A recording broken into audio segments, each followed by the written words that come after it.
Hola, hola, ¿qué tal? ¿Cómo les va? Espero que muy bien.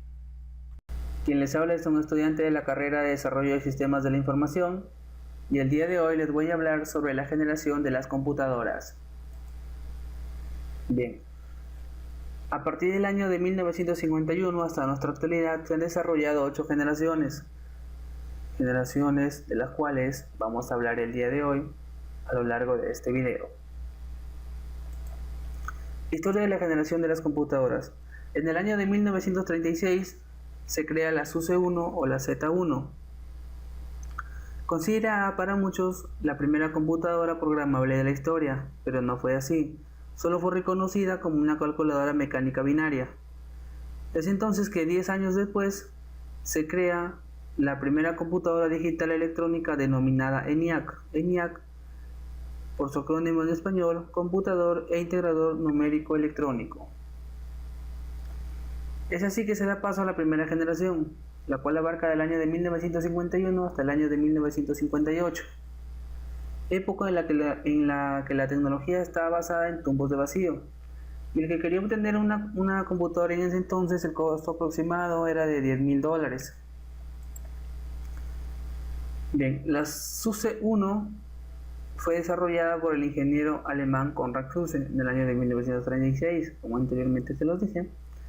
Posteriormente, Konrad Zuse crea la Z2, que gracias a la ayuda de un amigo quien le dice que deje de lado la parte mecánica implementada en la Z1 y que para esta Z2 se implemente un circuito electrónico, para la cual Konrad Zuse implementó los relés telefónicos y la viabilidad de este proyecto fue muy bueno. Años después, Konrad Zuse crea la SUSE-3 o Z3, considerada como la primera máquina automática programable de la historia, la cual fue creada en el año de 1941. Uno de los principales atributos que tuvo fue que utilizó el sistema binario, ceros y unos, y la tecnología electromecánica, parte mecánica de la Z1 y parte electrónica de la Z2. Años después, ENIAC fue creada por los ingenieros John Presper y John Williams en el año de 1944. Esta computadora fue desarrollada en la Universidad de Pensilvania, la cual ocupaba una superficie de 167 metros cuadrados y operaba con un total de 17.468 válvulas electrónicas, y que esto a su vez permitía realizar 5.000 sumas y 300 multiplicaciones por segundo. Al igual que la Z2, esta computadora solo fue una máquina experimental y no de producción. Bien, en la Z4. Gracias a la destrucción de la Z3, allá por el año de 1943, durante un bombardeo durante la Segunda Guerra Mundial, Konrad Zuse decide mejorar sus versiones anteriores y da creación a esta Z4, donde se utiliza las tarjetas perforadas o lo que en la actualidad llamaríamos las memorias RAM y un sistema de relés, y fue la primera computadora en ser vendida a nivel mundial en el año de 1950.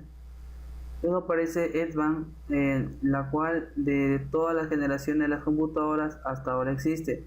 Fue la segunda programable y la primera en usar un programa informático de almacenamiento. Bueno, fue creada en la Universidad de Pensilvania en el año de 1949. Posteriormente aparece la UNIVAC 1, por su acrónimo en español, Computadora Automática Universal. Fue la primera computadora comercial fabricada en los Estados Unidos. Fue creada el 31 de marzo de 1951 y fue diseñada principalmente por Presper y John Williams. Y estos señores fueron los principales autores de la primera computadora electrónica estadounidense. Luego aparece la SUSE-2 o la Z22, también creada por Konrad Zuse, pero no tuvo tanto realce como sus versiones anteriores. Es así que se da paso a la segunda generación, que abarca del año de 1959 hasta el año de 1964. Bien, en esta segunda generación se sustituyen las válvulas de vacío por los transistores, acompañada del uso de memorias de núcleo, de ferritas y tambores magnéticos. Bueno, ¿para qué? Para almacenar más información. Una de las ventajas que tuvo fue que se redujo el tamaño, tenía más rapidez y más fiabilidad. Es así que se da la creación de la IBM 1401. Pero también en esta generación se empezó a utilizar los lenguajes de alto nivel como el Algol, el Fortran y el COBOL. IBM 1401 fue una computadora de propósito general lanzada en el año de 1959 por IBM. Debido a la gran cantidad de ejemplares que se vendieron, las cuales fueron alrededor de 12.000. Posteriormente, en el mismo año aparece la IBM 1620. Fue un ordenador creado principalmente para el uso científico y el primero de este tipo en ser estimado como económico. Bien, la tercera generación, quien abarca del año de 1964 hasta el año de 1971. En esta generación se da la invención del circuito cerrado chip por parte de los ingenieros estadounidenses Jack Kilby y Robert Noyce. En esto da un giro total al diseño de las computadoras. Es así también que aparecen los primeros discos magnéticos y los componentes electrónicos que integraban una sola pieza o chip. Aparece la CDC 6600, que fue creada en el año de 1965 por el estadounidense Seymour Cray, y su principal función fue la investigación de la física de la alta energía nuclear. Posteriormente aparece IBM 360, fue una de las computadoras que influyó en el desarrollo total de la tercera generación de ese entonces, ¿no? Algunas características: el aumento de la fiabilidad, un menor espacio. Se le llama en ese entonces mini computadoras, no tan costosas, con una gran capacidad de procesamiento, etcétera, ¿no? Bien, la cuarta generación, como pueden ver, abarca del año de 1971 hasta el año de 1981. En esta cuarta generación, a partir de esta etapa, las computadoras personales se convierten en las protagonistas de la informática.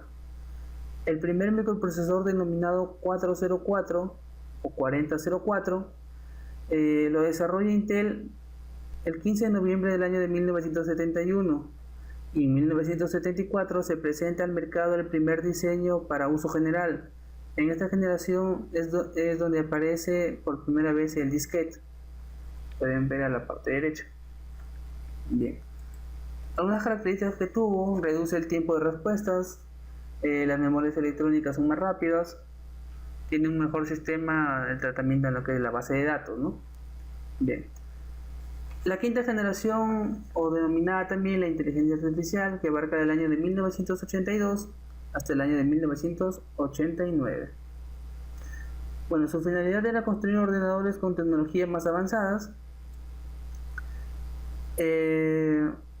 También se dice que las máquinas fueron más potentes y con un menor complejo para los usuarios. Es decir, que en esta quinta generación utilizar una computadora era más de uso común.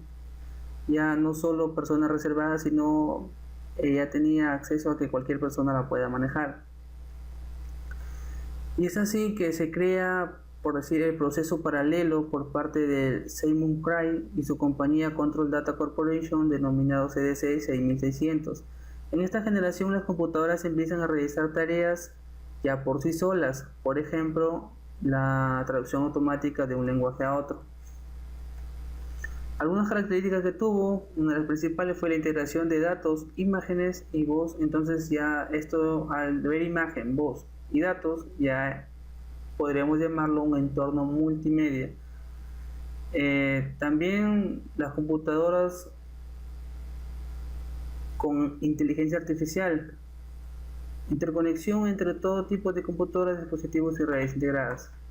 Bien, esta sexta generación ya las computadoras mejoran gracias a la inteligencia artificial añadida por primera vez en la quinta generación de las computadoras.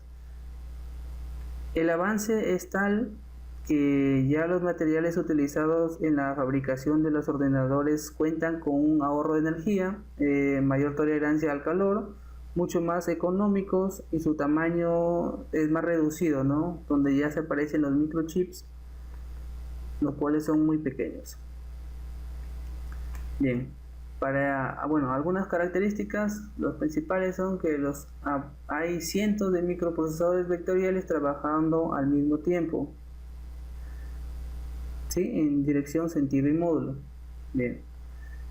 Otra de las principales fue que las redes del área multimedia, la Wide Web o la WAN, seguirá creciendo durante el ancho de banda, ¿sí? Por fibras ópticas o satélites, y aparecen también los tamaños reducidos que dan paso a los laptops o portátiles o los PDA que podemos ver en la parte derecha. Para esta séptima generación, las computadoras abarcan de los finales del 99 hasta nuestros días. Es decir, esta generación, se podría decir que a partir de esta generación, como pueden ver, aparecen los celulares y las pantallas LED. Ya que aunque existen muchos avances en las tecnologías, deberá pasar mucho tiempo hasta que podamos decir cuándo acabó exactamente, pero se considera que hasta el año 2011. Algunas características: el acceso a internet es mucho más veloz, y ya el problema de refrigeración ya no es un tema de otro mundo, incluso ya aparece la refrigeración líquida. Hay un alto almacenamiento en los dispositivos internos como externos, etc. Para esta octava y última generación, bueno, se dice que oficialmente la octava generación se da a partir del 18 de noviembre del 2012, cuando Nintendo saca a la venta el Wii 2 o el Wii U, debido a que esta es la primera consola que sobrepasa la octava generación. Pero la octava generación de las computadoras, los dispositivos físicos y mecánicos van a desaparecer con el tiempo, es decir, el disco duro y las tarjetas madre, etcétera, ya que todo se basa en nanotecnología. Un disco duro está ilimitado en velocidad, por ejemplo, ¿no? Y bueno, esto va a estar escribiendo en placas, en lo que se dice. Algunas imágenes.